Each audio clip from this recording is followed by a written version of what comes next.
France went from being Europe's poorest backwater to ruling half the world, then lost everything in just 150 years.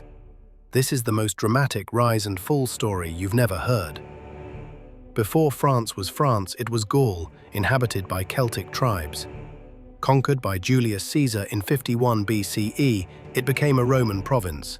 But when Rome collapsed, chaos followed. From the ashes, a new kingdom rose.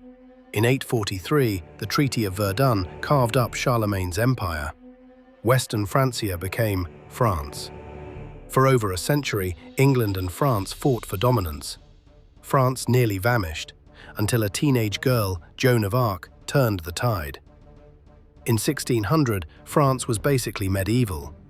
Peasants were eating bark soup, while England and Spain were conquering the world. But then Louis XIV said screw that and turned France into an absolute powerhouse. He built Versailles, created the strongest army in Europe, and made French the language of diplomacy everywhere.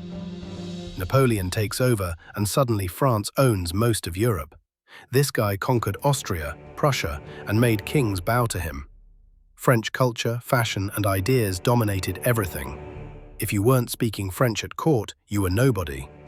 Then it all collapsed. Napoleon gets exiled. France loses 2 world wars on its own soil. The 20th century nearly broke France. 2 world wars, millions dead. Paris fell to Hitler in just 6 weeks and watches Germany become the European heavyweight. The colonies all revolt, and suddenly France goes from empire to just another European country. But here's what's crazy about modern France. They're still punching way above their weight.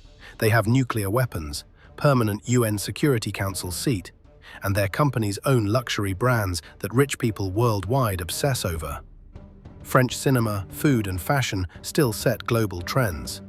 The wildest part is Africa.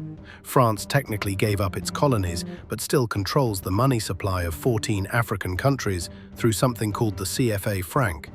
They're literally collecting colonial taxes in 2024, while everyone thinks colonialism ended decades ago. France figured out how to be a superpower without looking like one. They lost the obvious empire, but kept the invisible one. That's either brilliant or terrifying, depending on where you're standing.